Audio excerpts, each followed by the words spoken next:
Se recomienda el uso de audífonos para una mejor experiencia. De los cuales darás 50 al padre de la iglesia para que me diga 3 misas. Yo te recompensaré dándote el alivio de tu susto. Si no cumples con mi encargo, no sanarás.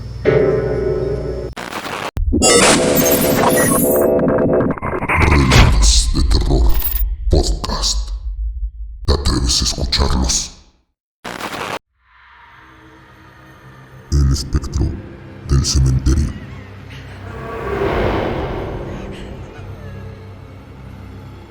Los panteones, por el hecho de ser el lugar donde se entierran los cadáveres, es un sitio lúgubre, silencioso, que llena de espanto y pavor, como si alguien nos persiguiera, se voltara de reojo erizándose los cabellos de miedo.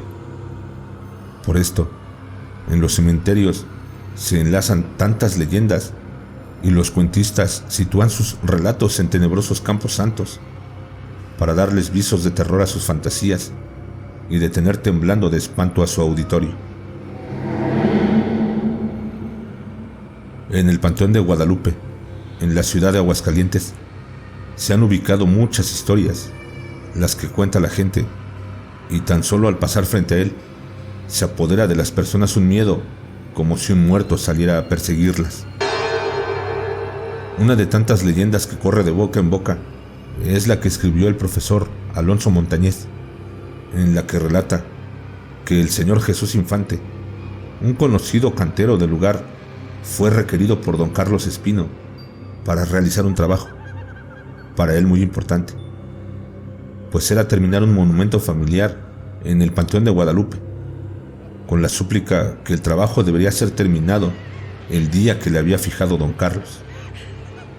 Don Jesús aceptó el compromiso e inició su labor dentro del cementerio, siendo más laboriosa la faena de lo que él pensaba. Se acercaba el plazo, y el cantero estaba nervioso por saber que no era posible terminar el trabajo que le habían encomendado. Solo faltaba un día, y al ir por un andador a recoger un material escuchó ruidos extraños.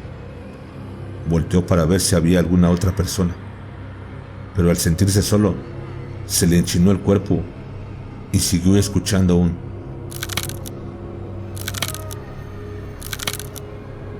Platicaba don Jesús que en aquel momento las piernas no le respondían.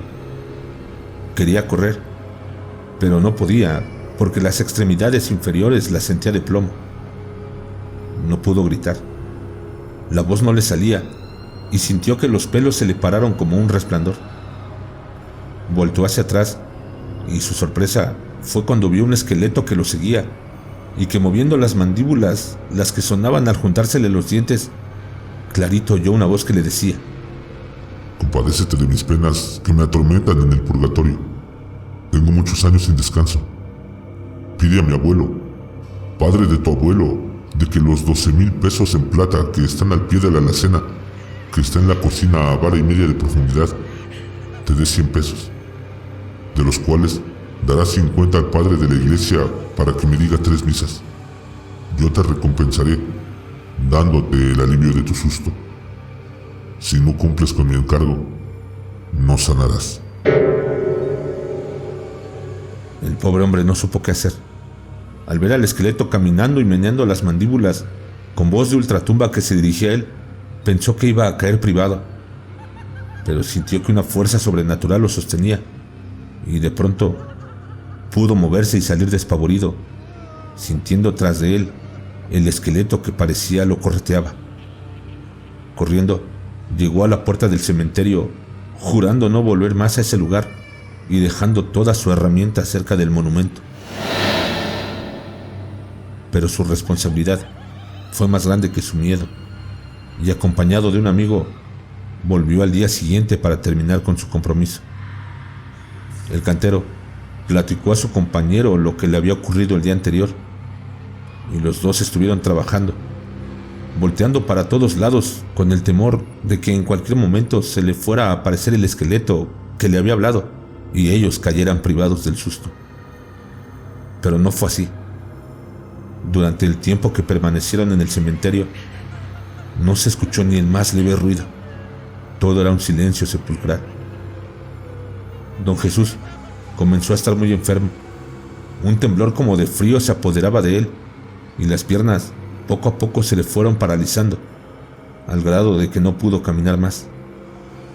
Traía en la mente lo que le había pedido el esqueleto que lo persiguió por el Panteón de Guadalupe, lo que no lo dejaba estar sosegado ni de noche ni de día. Habló con un pariente, le contó lo sucedido y en una silla de ruedas lo acompañó a sacar el entierro, pidiéndole el dinero para mandar a decir las misas que el difunto necesitaba para poder salir del purgatorio. Quería hacer el encargo antes de morir, pues realmente se sentía muy enfermo. Después de haber cumplido lo que le había indicado la calavera, don Jesús comenzó a sentir alivio. Poco a poco comenzó a sentirse mejor hasta recuperarse totalmente. Aquel suceso que le ocurrió le había dejado una huella profunda y cada vez que tenía oportunidad lo contaba a sus amigos. En una ocasión que se lo refirió a un pariente lejano, este le dijo: hace muchos años le pasó lo mismo a Joaquín Sánchez cuando fue a visitar la tumba de su madre al Panteón de Guadalupe. Al escuchar Joaquín que un esqueleto se acercaba a él y que de las mandíbulas salía una voz de ultratumba, salió despavorido saltando por la pared del cementerio y como un loco furioso llegó a su casa. Platicó a su mujer lo que había pasado y desde ese día comenzó a estar enfermo. Solo que a él no solamente se le paralizaron las piernas, sino que quedó lél. Perdió el habla y al poco tiempo falleció. La historia del esqueleto del cementerio era conocida por todo el lugar. No se habló de otra cosa en mucho tiempo, siendo una de las tantas leyendas que corrieron por Aguascalientes en el siglo pasado y que todavía se cuenta en el barrio de Guadalupe al hablar de ese cementerio.